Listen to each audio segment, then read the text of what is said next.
Hello, friends. I hope you are well. I just wanted to start with a heads up that this video is going to include the leading of a practice, sharing a particular practice to help you feel provisioned and supported during times of overwhelming emotions that we'll talk about in a bit. And so about the second half of this video will be the teaching of that practice, and I'll put the timestamp for when that begins in the video's description. So if you ever want to just jump right to it, you'll have that available. But I want us to start with a question, which is, what season are you living in right now? What season are you in right now?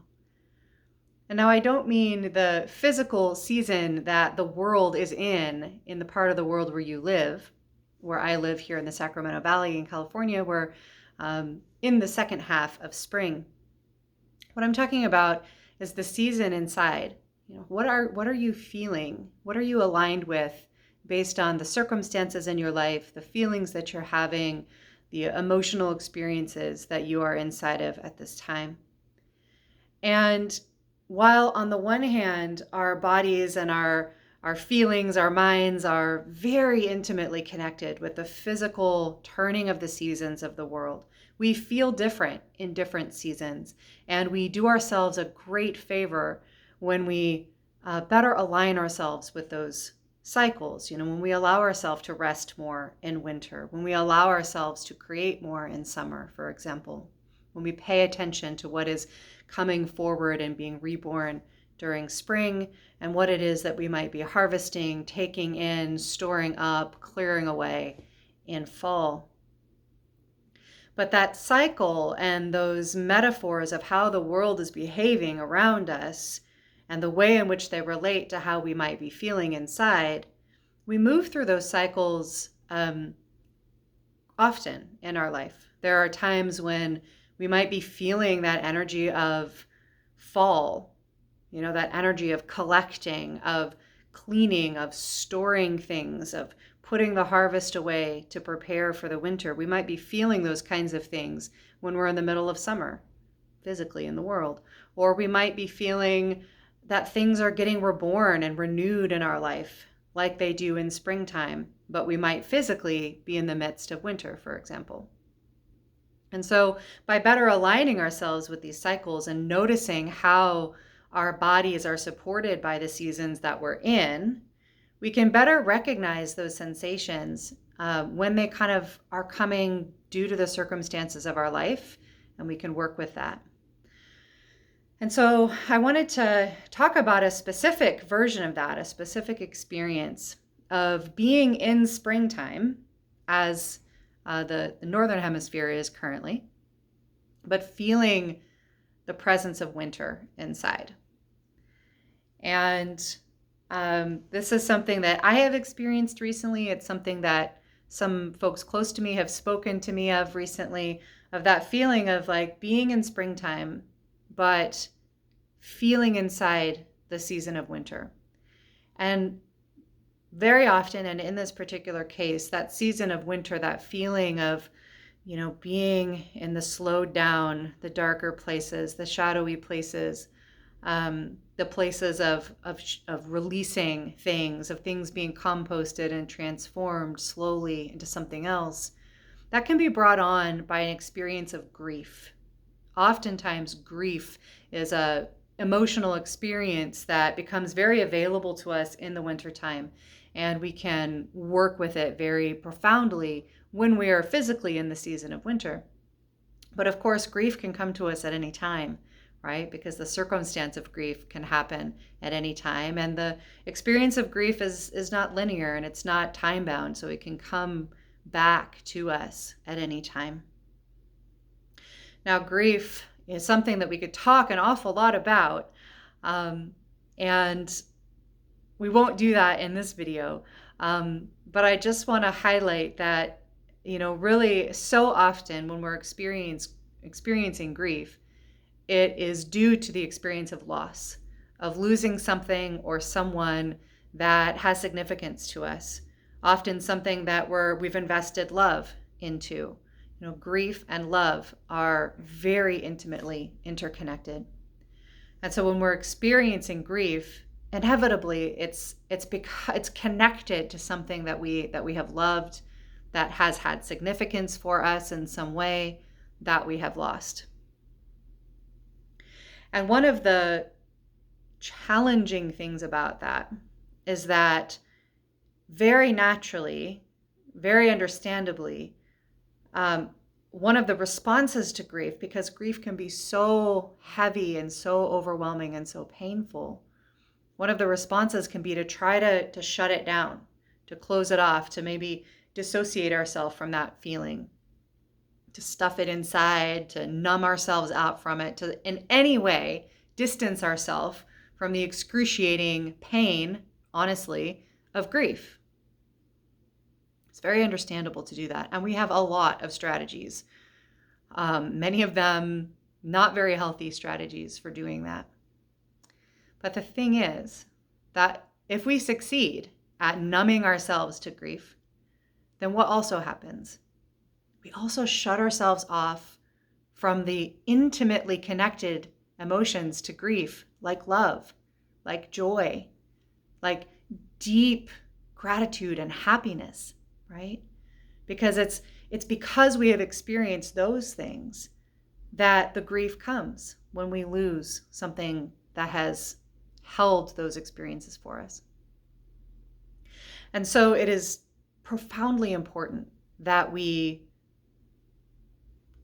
build the capacity to be present in our grief, to be present in our winter. Or as one of the organizations that I teach with, Shakti Rising, says of winter, to be present in our darkness. Grief can feel like great darkness. But here's the thing about darkness. It can be scary, it can hide monstrous things, but it's also the place of fertility. It is the space of the womb, not just the space of the grave. Darkness is where we're nourished oftentimes. It's where we rebuild our resources. It's where we come to understand ourselves more deeply. It's where we rest. And it's a characteristic of winter, right? That time of stillness and of darkness, but also a time when we're moving back towards the light as the days grow longer.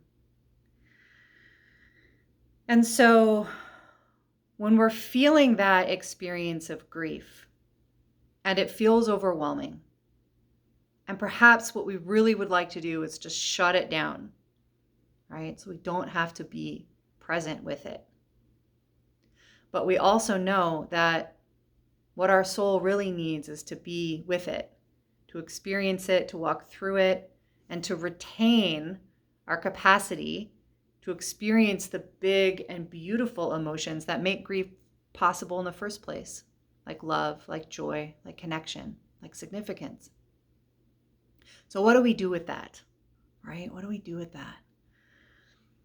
Well, there's a lot of ways to work with grief. There's a lot of ways to fortify our body, mind, spirit, and heart to be on that journey. And I wanted to share one that is foundational to my practice and that served me very well in working with this. And it's based on a foundational practice within the system of Reiki that if you've watched many of my other videos, you've probably encountered before. And this practice called Joshin Kokyoho, which is going to be the foundation of what we do today, and then we'll build a couple of things into it. One of the fundamental things that this practice does, it does many things for us, but one of the fundamental things is that it builds a sensation of a solid, grounded, stable base that is big enough and expansive enough to hold whatever it is we're experiencing. So if we think about it in terms of grief, so often the way that we physically experience grief, right, like where we actually feel the pain of it, because when we say grief is painful, we mean that physically, right? There's actual physical pain associated with big emotions. We often feel it in the heart. We feel that sense of loss in the heart. You know, the heart is where we experience connection with others, right? It's where our compassion emanates. It's where we can most deeply connect with others. It's where we, of course, experience the sensation of love. So of course, when we have lost something that we've loved or someone that we've loved, the pain is so often felt here. It can be felt in other ways as well. It's all, all of our systems are interconnected. So we can experience grief in many, many ways. But very often there's the sensation of pain in the heart, the physical chest. And when we think about it, if we think about our body, kind of as a pyramid, the heart is kind of towards the top of our body. And so when we're feeling a lot of intensity in the heart, it's kind of like, we get inverted. And all of a sudden, our base is not so stable anymore. There's all this pressure up in the top. There's all of this weight up here. And if we haven't worked on stabilizing our foundation and grounding ourselves and connecting with the stability of the earth below us and building our reserves in the lower part of our body and our energy system, then we can get very unbalanced.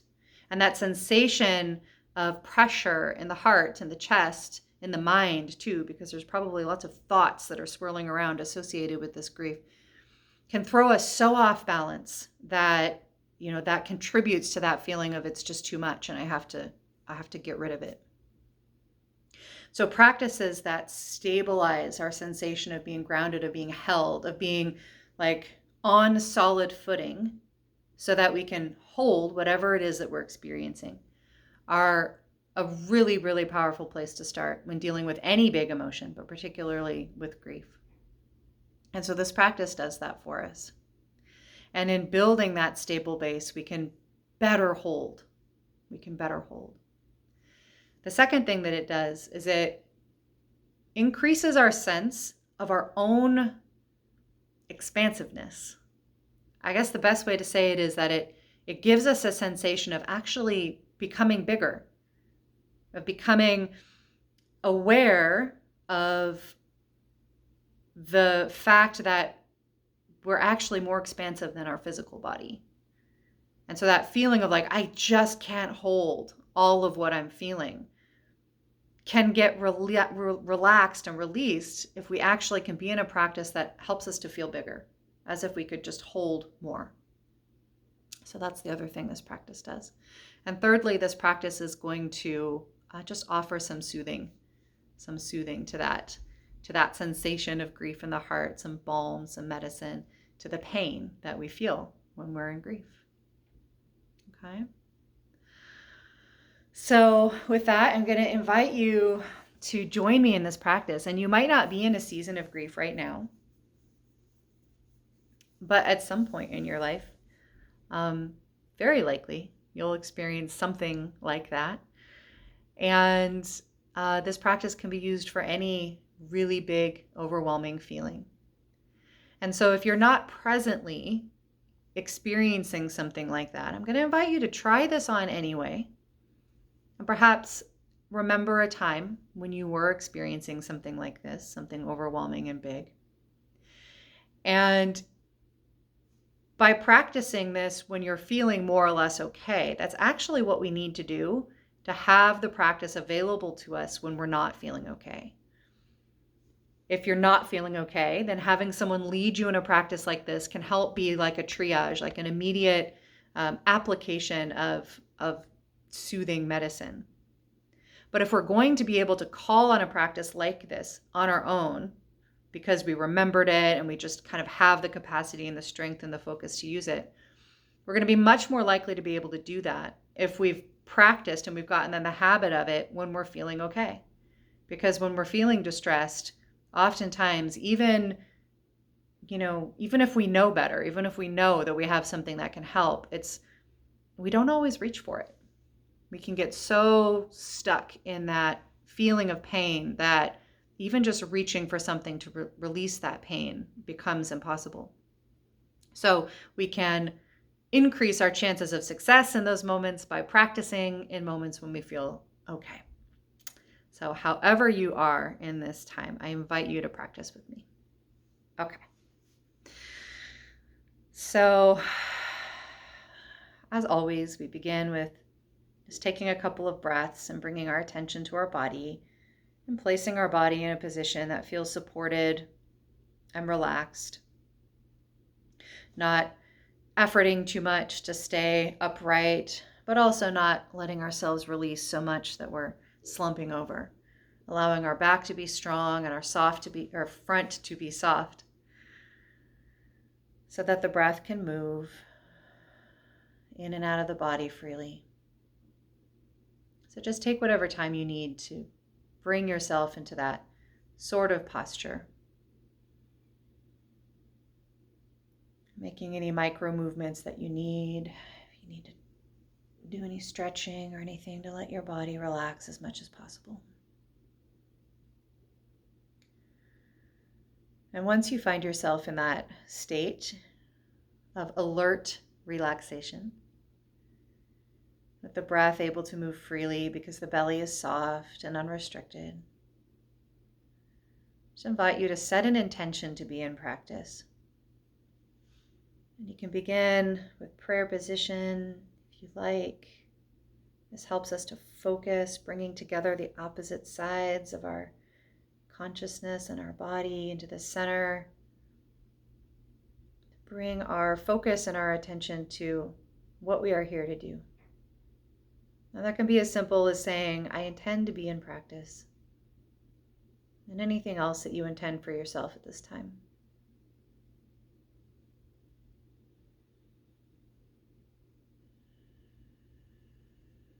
And then either leaving your hands there or releasing them to your lap. We're going to begin Jashin Kokyoho, which translates as a method to focus the mind.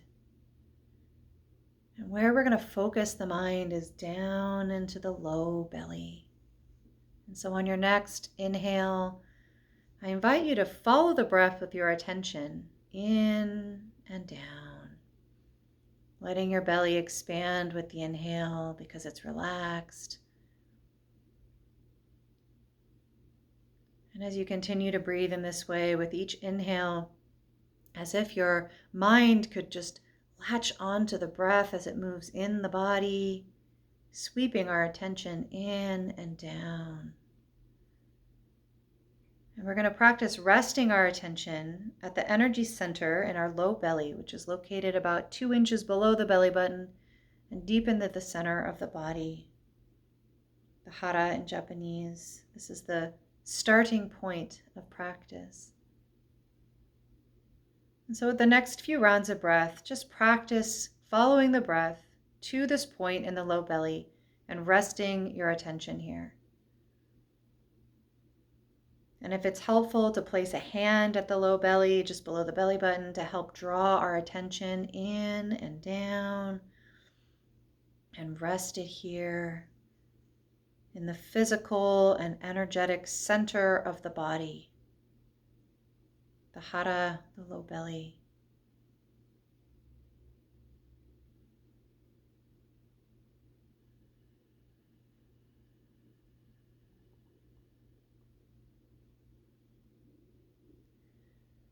And as you continue to breathe in this way,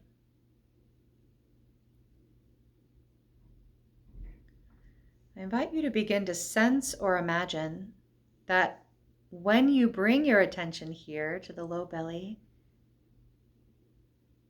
into the deep, fertile darkness of our center, the rich, nurturing, dark, fertile space, that you find a spark of light.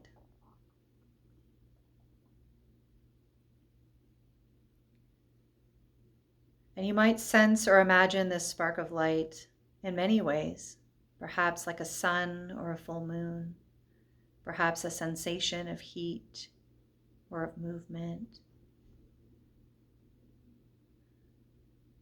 perhaps something surprising like a flower or the face of someone you love.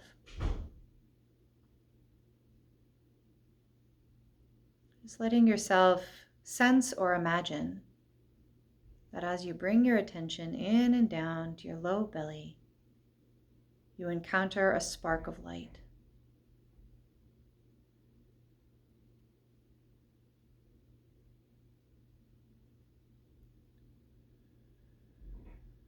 great bright light of your true self, the part of you that came into being as you were born, as you were created, and that continues to shine from your center, holding the truth of who you are. Your great bright light. And so on your next round of breath, as you inhale, sense or imagine this light growing brighter. And as you exhale, begin to sense or imagine this light expanding in all directions, filling you, surrounding you, and overlapping with the earth below.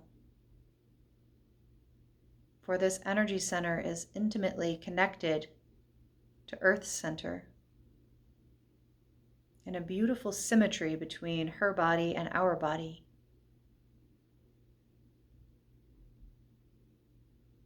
That in the center, the dark, fertile center of the earth, there is a bright, fiery core, expanding energy in all directions, nourishing the life on this planet. And at your core, at your center, a bright light expanding in all directions to nourish your own life and the life that you are connected to. And so for a few rounds of breath, we're going to just practice being with this pattern. Breathing in, sensing or imagining this bright light. It grows brighter. As you breathe out, it expands in all directions, filling you, surrounding you, and overlapping with the earth, grounding you, stabilizing you. Let's be with this breath for a few rounds together.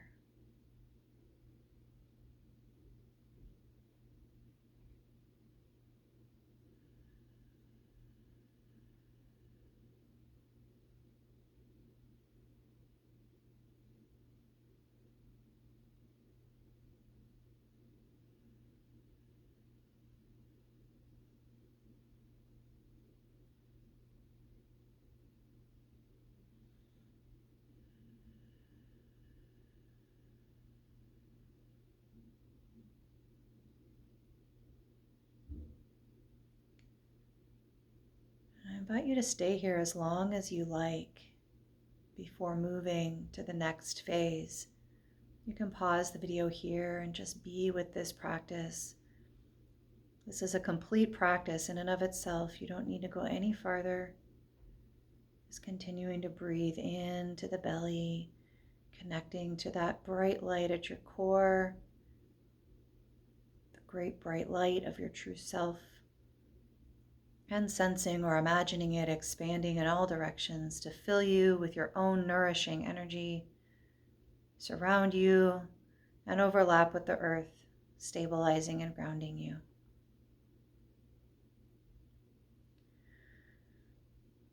And when and if you're ready to move from here,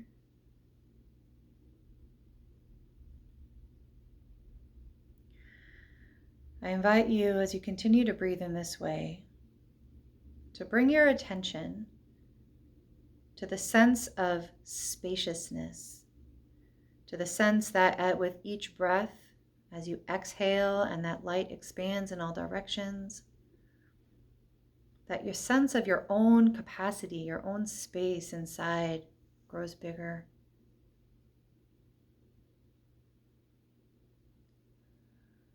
That your foundation grows wider and deeper. More and more capacity and more resources.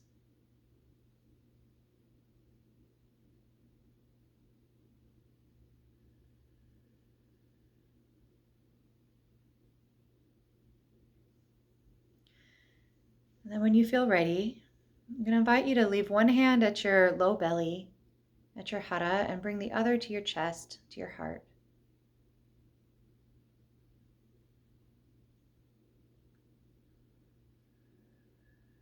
And here, if you are experiencing any form of overwhelming emotion, like grief, just invite you to gently rest your attention on it as you continue to breathe. Breathing in, still connecting with the hara, the low belly. Your attention on the breath comes in to the low belly. And as you breathe out, gently shift your attention to the heart. And just allow yourself to notice what you feel here.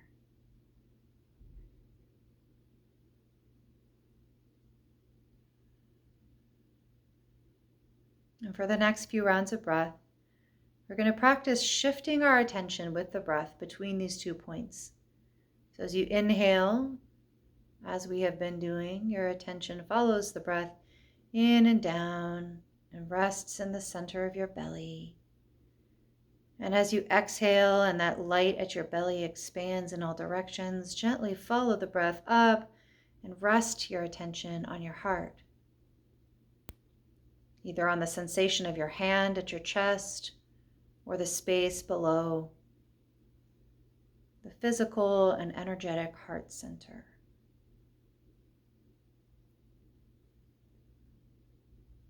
Let's take a few rounds of breath together, shifting our attention with the breath between these 2 points.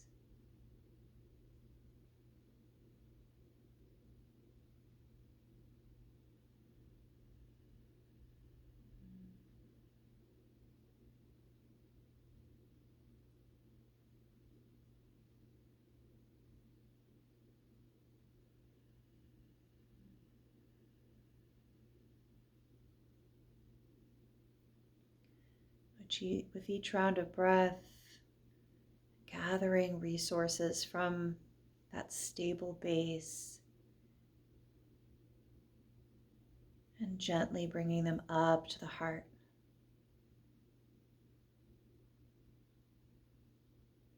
Letting the heart feel supported, letting it feel held, letting it know that you are big enough to hold whatever it is feeling, that you are resourced enough to process whatever it is feeling.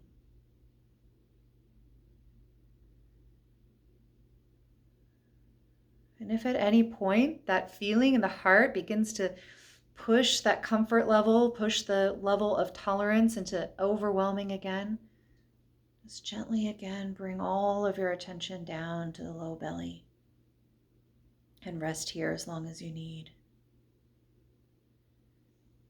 When that feeling of overwhelm comes, that this feeling is too big, it's too much, I can't hold it, then once again follow the inhale in and down and rest in your center. Rest in that sensation of connection to earth, that inherent groundedness, the truth that you are at every single moment intimately connected with this vast and resourced planet.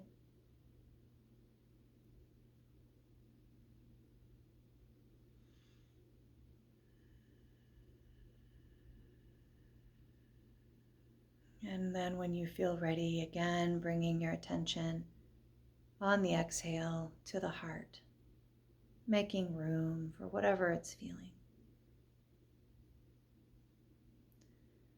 And I invite you to stay in this pattern as long as you need. You can pause this video and stay here.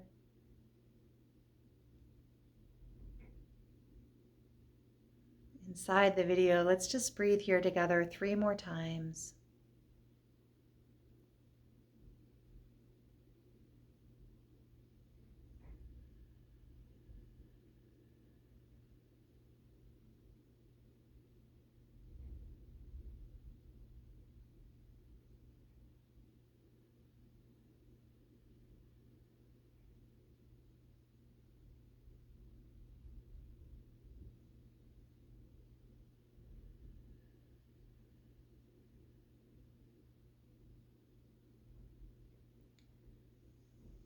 you're ready,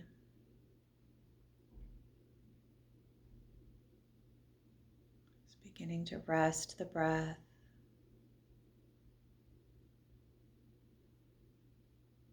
Noticing the sensations in your body. Noticing what you feel.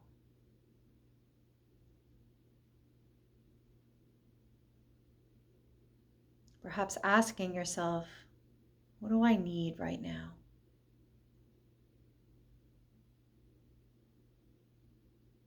Letting any answer come to mind, or just letting it be an open question. What do I need right now?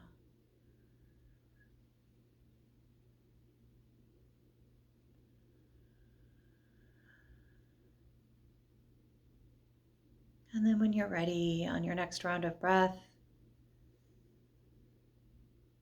breathing into the low belly, and as you breathe out, let your attention follow the breath up and out, and back into the space around you. Gently moving your body, bringing your attention to the sensation of the air on your skin and the space around you. Coming back to the room when you're ready.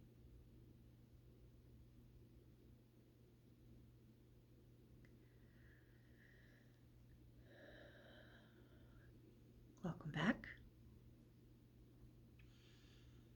So I offer this practice to you again as a way to be with big emotions, to be with things that might feel too big for us to hold, the sorts of things we might try to push away, to dissociate from, to stuff, to numb ourselves to, but that in doing so cuts us off to the full experience of who we are, which includes love and joy and grief and sorrow, and all of it is beautiful and necessary.